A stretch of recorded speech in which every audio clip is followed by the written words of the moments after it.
Namanya Kasino, legenda komedi yang tawa dan keceriaannya menggemaskan. Tapi, tahukah kamu soal sisi gelapnya?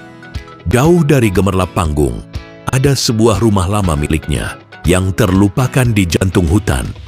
Kini, rumah itu sepi dan berubah menjadi tempat yang sangat menyeramkan bagi siapa saja yang berani mendekatinya. Kisah-kisah misterius menyelimuti tempat ini. Sebuah legenda komedi yang takdirnya berubah menjadi kisah horor.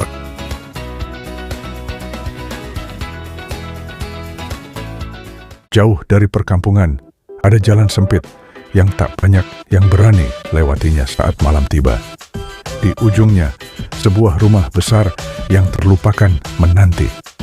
Catnya mengelupas, jendelanya pecah, dan setiap malam, kabut tebal akan menyelimuti seluruh bangunan, seolah menyembunyikan sebuah rahasia. Penduduk lokal bilang, tidak ada yang berani mendekat setelah matahari terbenam. Bagaimana menurutmu? Beberapa tahun setelah rumah itu kosong, seorang pencari kayu pernah melewati hutan tersebut saat senja. Ketika ia hampir melewati rumah itu, tiba-tiba ia melihat sesuatu yang aneh. Lampu di lantai 2 menyala. Padahal, rumah itu sudah lama tidak dihuni. Saat ia menoleh lagi, ia melihat bayangan seseorang berdiri di balik tirai jendela. Bayangan itu tidak bergerak sama sekali. Rasa takut, pria itu langsung berlari meninggalkan tempat tersebut. Di sebuah desa, rumor menyebutkan rumah tua ini terkutuk. Tapi rasa penasaran beberapa anak muda tak terkendali. Begitu pintu terbuka, bau lembab dan aneh menyambut mereka, seolah mengingatkan untuk tidak masuk. Di lorong gelap, mereka berjalan pelan, hati-hati. Tapi rumah itu punya rencana lain. Tiba-tiba, langkah kaki dari lantai atas. Padahal, mereka yakin sendirian di sana. Diikuti suara kursi kayu yang diseret perlahan. Ketakutan pun melanda. Tanpa pikir panjang, mereka lari keluar dan tak pernah kembali lagi. Misteri rumah itu tetap tersembunyi. Sampai sekarang, rumah itu masih berdiri di tengah hutan. Penduduk sekitar percaya, rumah ini menyimpan energi misterius yang tak diketahui asalnya. Ada yang bilang itu hanya dongeng, namun ada juga yang bersumpah pernah melihat cahaya dan bayangan aneh di sana. Yang pasti, satu hal yang disepakati semua orang, tidak ada yang berani bermalam di rumah itu. Di tengah hutan ini, rumah tua Kasino terkenal sebagai tempat terlarang. Tapi, kenapa cahayanya masih menyala padahal sudah kosong? Malam ini, 3 pemuda berani menyelidiki misteri itu. Satu tujuan, membuktikan keberadaan sesuatu yang tidak wajar. Tiba-tiba, angin sepi, hutan yang riuh, tiba-tiba sunyi. Sebuah petanda yang mengerikan. Pintu yang belum terbuka selama puluhan tahun kini melayani mereka dengan ramah. Di dalam hanya ada debu dan keheningan. Namun, sebuah foto lama dengan kaca retak menatap mereka, seolah menyimpan sebuah rahasia.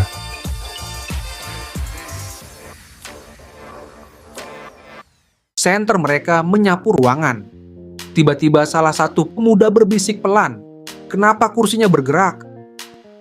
Perlahan, kursi kayu tersebut bergeser sedikit, seolah ada seseorang yang baru saja bangun dari sana. Ketiganya langsung merinding. Namun rasa penasaran membuat mereka tetap berjalan menuju tangga gelap dan penuh sarang laba-laba. Setiap langkah menghasilkan bunyi keras. Krak, krak. Di ujung lorong ada sebuah kamar yang pintunya terbuka sedikit. Dari dalamnya muncul cahaya kuning redup. Padahal tidak ada listrik. Tiba-tiba salah satu dari mereka merasa seperti ada yang berdiri di belakangnya. Saat ia menoleh, tidak ada siapapun. Mereka kembali melihat ke arah kamar itu. Salah satu pemuda hampir menjatuhkan senternya. Mereka bilang, rumah itu hantu. Tapi ketiga pemuda ini memutuskan untuk memastikannya. Lalu perlahan, sosok itu mulai memutar kepalanya ke arah mereka. Pada saat yang sama, pintu kamar menutup sendiri dengan keras. Prakakak. Lorong menjadi gelap. Dari balik pintu terdengar suara langkah perlahan mendekat. Langkah itu berhenti tepat di balik pintu. gagang pintu mulai bergerak sendiri. Ketiga pemuda itu langsung berlari turun tangga tanpa berani menoleh lagi. Saat mereka keluar, salah satu dari mereka tanpa sengaja melihat ke arah jendela lantai 2. Di balik tirai jendela, terlihat sosok yang sama sedang berdiri menatap mereka. Namun yang membuat mereka ketakutan adalah satu hal. Mata sosok itu terlihat menyala di dalam kegelapan. Sejak malam itu, tidak ada lagi warga desa yang berani mendekati rumah tersebut. Sejak kejadian malam itu, cerita tentang rumah tua di tengah hutan semakin menyebar ke seluruh desa.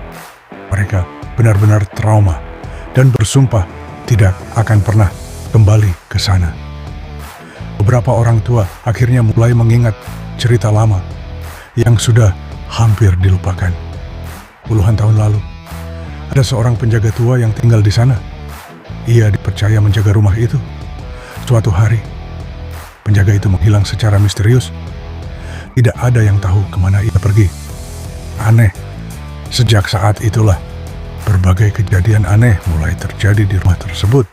Di ujung lorong lantai 2, ada satu kamar yang berbeda dari yang lain. Pintunya terkunci. Namun saat ia menyinari pintu itu dengan senter, ia melihat jejak kaki basah yang berhenti tepat di depan pintu kamar itu. Arman perlahan mengetuk pintu. Tidak ada jawaban. Namun beberapa detik kemudian, dari dalam kamar terdengar suara kursi kayu bergerak pelan. Tiba-tiba, pintu yang terkunci itu terbuka sendiri. Saat pintu terbuka, cahaya senterku menyorot ke dalam ruangan. Di tengah kamar ada kursi kayu tua, dan di atas kursi itu ada seseorang yang duduk membelakangi pintu. Tubuhnya kurus, rambutnya panjang dan kusut. Siapa di sana? Tak ada jawaban. Namun perlahan, kepalanya mulai bergerak, tapi miring ke samping secara aneh. Lalu perlahan ia berdiri. Saat tubuhnya berdiri tegak, aku menyadari sesuatu yang membuat darahku membeku. Kakinya tidak menyentuh lantai. Senterku bergetar. Dan ketika sosok itu perlahan berbalik, hanya matanya yang terlihat menatap langsung ke arahku. Dalam sekejap lampu senterku padam. Lorong menjadi gelap total. Di dalam kamar terdengar suara napas panjang. Sangat dekat. Aku tidak menunggu lagi, langsung berlari keluar rumah tanpa pernah menoleh ke belakang. Sejak melihat bekas lingkaran aneh itu, aku tidak bisa berhenti memikirkan satu hal. Rumah ini menyimpan sesuatu yang sengaja disembunyikan. Goresan ini mengarah ke lemari ini.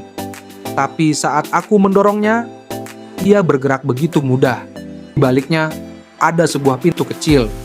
Jantungku berdetak kencang. Aku perlahan membukanya. Aku menyalakan senternya dan mulai menuruni tangga yang berderit keras. Di bawah, aku menemukan ruangan tua dengan lingkaran hitam di lantai. Tempat ini jelas pernah dipakai untuk sesuatu yang tidak biasa.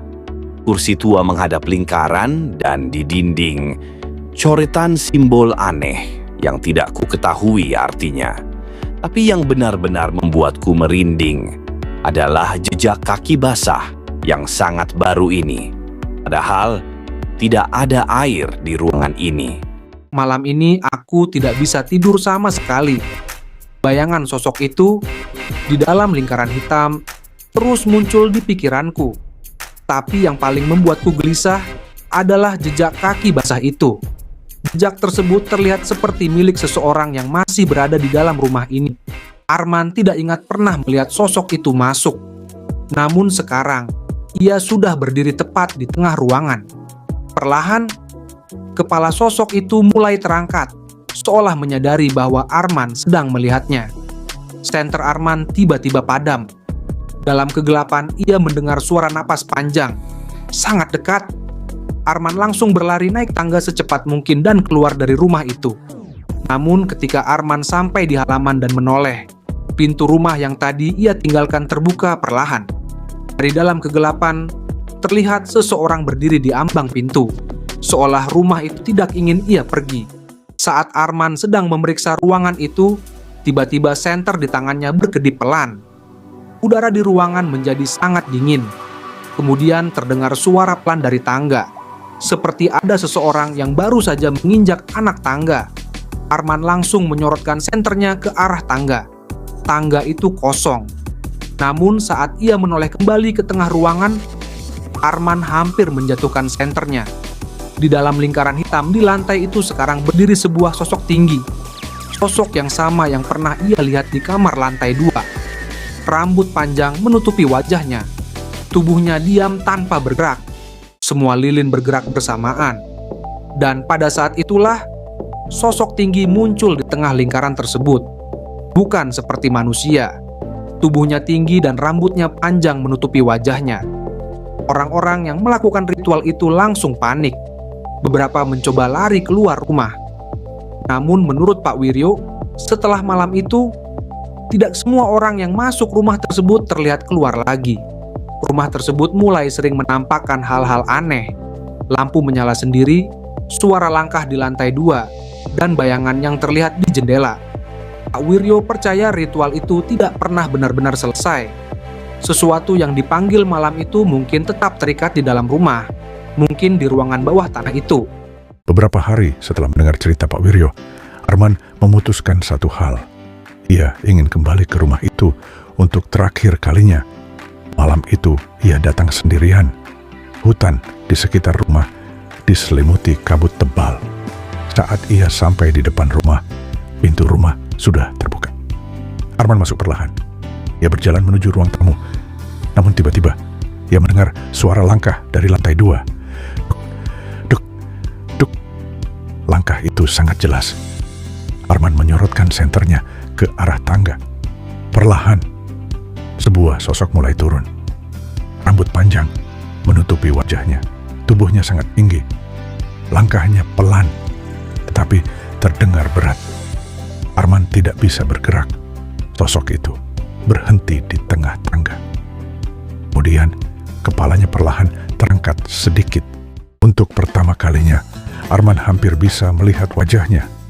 Namun, sebelum ia benar-benar melihatnya, angin dingin tiba-tiba berhembus kuat di dalam rumah. Lampu senter Arman padam lagi. Rumah itu kembali gelap.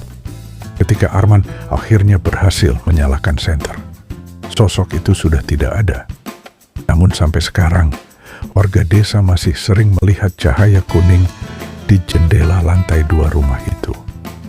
Yang jelas, rumah tua itu tidak pernah benar-benar kosong. Dan mungkin sesuatu di dalamnya masih menunggu.